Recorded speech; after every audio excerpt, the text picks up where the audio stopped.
Morgan is in Atlanta, Georgia. Hi, Morgan. Welcome to the show. Hi, thank you.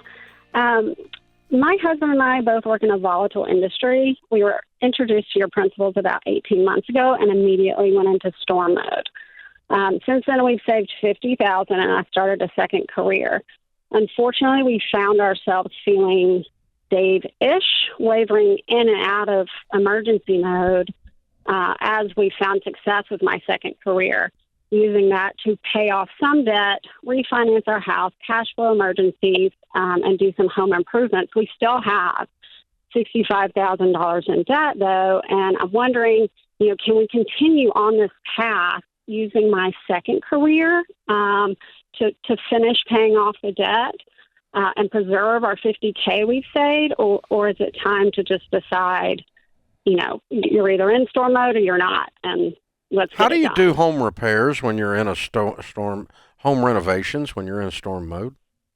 It's illogical. My second income, my second I career. know, but you're in storm mode. You're too scared to pay it on the debt, but you're not too scared to fix your kitchen up? I think I'm more scared to not have money. I still have two careers. You fixed up your kitchen. No, I didn't. I didn't. Well, what was the home renovation? Well, it was a home improvement. It was a retaining wall. Okay. So why couldn't that wait if you're in storm mode? That's why I'm calling. Yeah. My point is that you're picking and choosing when you decide you want to be afraid or not. I don't want to be afraid when I'm talking about my income from the new career. I don't want to be afraid when I'm talking about doing something I want to do, which is a retaining wall. But when I want to pay off debt, now I want to be afraid. I guess I'm afraid I'm going to use that savings and then I'm going to lose my job. You used it for a retaining wall. That's my second job, and it's all your income. Well. It's all your income. It's all one pile. There's no bifurcation here. Okay. You're not getting it. You are really inconsistent in this. And so you got to decide what you is. You got to decide. Are you going to keep running this plan, or are you going to say, all right, this storm mode thing is not real or it is real? If it is real, it means you don't need to do anything with any money except pile it up. That's storm mode, okay? We think we're going to lose our jobs, our careers are volatile, and we're going to be on the street homeless, and we just need to stop. And no retaining walls, no vacations, no eating out. We're afraid we're going to lose our income. So we're not willing to work a plan until we can get stabilized. We are pushing pause on any progress of any kind anywhere in our life and piling up cash, getting ready for a nuclear winter. That's storm mode. If you're not that scared, then you need to cash all this stinking money out and quit screwing around and get out of debt. Okay. And I think that's the one you need to do. Get out of. How do we know when we're in a volatile industry? How do you know when? How do you feel good about exiting storm mode? Well, there's two kinds of fear here. How long have you been doing this volatile industry? My entire career. For how many years? 15. And how many times have you been without income? 0.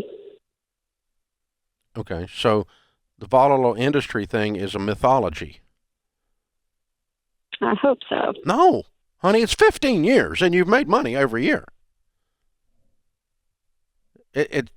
You're just afraid of the fact it goes up and down, but the actual facts are disputing your feelings. Okay. Aren't they? What am I missing? I don't know. I just am not confident in my career. I mean, this is the least confident I've ever been. What do you do? I'm an airline pilot. Okay. All right. Well, today they could use your help. They can, but they also could determine that because I've chosen medical freedom. Yeah, I understand. understand. that, You that could I be need put to on the go to street. street. You could be put on the street. Okay. So until the storm passes, you don't need to do anything else, or until you get your income up in another area, which means the storm has passed. You don't need to do anything else.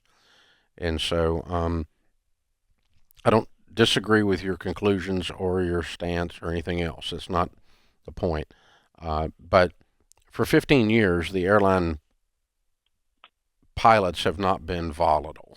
I mean, it's the income is irregular based on how much you work or don't work, but the chances of you being completely out of work for the last 15 years, it's higher at this moment than it has ever been, based on your choices.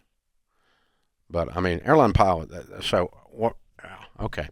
The other thing is that you are an airline pilot. Now, what that means is that you prepare for your job every day against only and or mostly against worst case scenarios.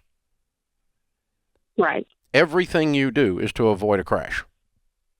It is in Right. it's in your nature. Thank God, because that's what you're good at, right? I mean, I don't really want you flying unless you do that. Okay, so I'm not. It's not a criticism, but the very essence of your job is to constantly prepare for worst case scenarios. It's safety. Safety is the priority. Exactly. Mm-hmm. But that translates then it gets into your nervous system, and that translates over to your checkbook. And you go, okay, I'm going to run my finances the way I fly the airplane. I'm going to only prepare for worst case scenarios, and I'm going to pretend like we're about to crash at any moment. And I've really got to have thought through every checklist. I've got to thought every backup switch. I got to throw every scenario, right? And because that's what you guys do. I mean, you're really good at it. Thank God. That's why we have very few airline crashes. So, you guys, your profession is amazing, but the essence of your profession doesn't help your nervous system adjust to your finances. Your finances are a lot safer than you shouldn't run your finances like you fly an airplane. That's what I'm trying to say. Okay. Does that make sense? It does. So you guys have a lot of money. You've done very well. You're going to be okay. How much notice do you think you'll get? You're not going to get put on the street in 24 hours. You're probably going to get 6 months or 90 days anyway notice on vaxing, right? Yeah, it'd take 2 to 3 months. Yeah. Okay. If that actually happens, let's worry about it then. Okay. In the meantime, because let me just say it this way, okay? Let's pretend that you had no money because you put it all on the debt when you get off the phone here. This is a great conversation, by the way. Thank you for calling. I love Terrifying. it. I love it. I love it. Well, I mean, I'm messing with you, but it's really a good conversation. So let's pretend you had put all the money today on the debt, and you had no cash except $1,000 because you're working the baby steps pure. Okay. Mm-hmm. How much debt have you got? About $65K. Oh my God, you're almost debt free when we write this check. Then okay. But let's pretend you're not debt, that you got $15,000 in debt because we wrote 50 towards it today.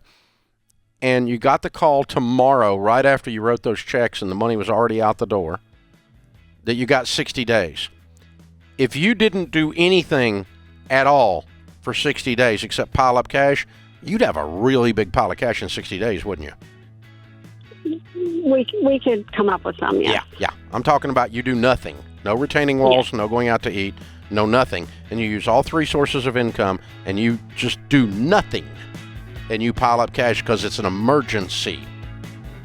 You'll be okay. You're in good shape. I'd write a check today and I'd be moving towards debt freedom. I think you're going to be debt free, and I think that's going to change your whole vision on your second career and on how you react to this first career's demands.